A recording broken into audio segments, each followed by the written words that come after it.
Au milieu des années 1940, Haïti traverse une période de profonde tension économique et sociale.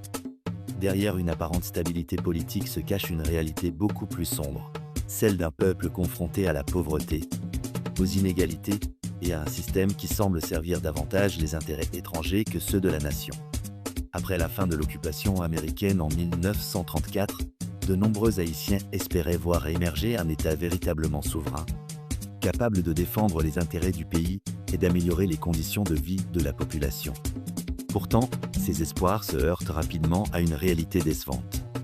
Lorsque le président Élie Lescaut arrive au pouvoir en 1941, il adopte une politique étroitement liée aux intérêts des États-Unis. Dans le contexte de la Seconde Guerre mondiale, son gouvernement cherche à renforcer les relations économiques avec Washington et à attirer les investissements étrangers.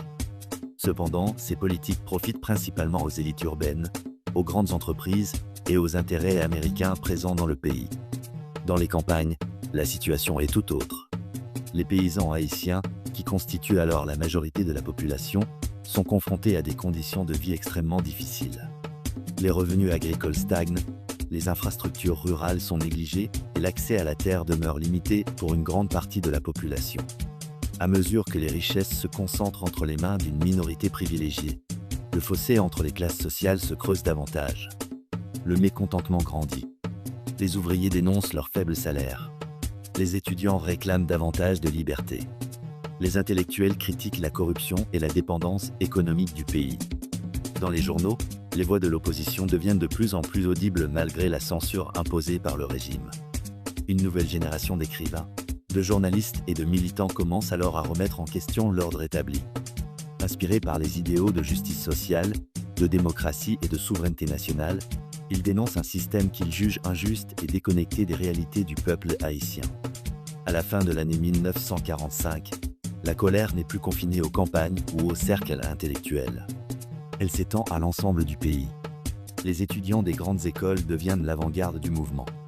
Les travailleurs rejoignent les manifestations. Les critiques contre le gouvernement se multiplient. Peu à peu, toutes les conditions sont réunies pour une explosion sociale. Ce qui avait commencé comme un mécontentement économique se transforme progressivement en une contestation politique majeure. En janvier 1946, cette frustration accumulée depuis plusieurs années éclate finalement au grand jour. Des manifestations massives secouent les rues de Port-au-Prince. Étudiants, ouvriers et citoyens ordinaires réclament un changement profond.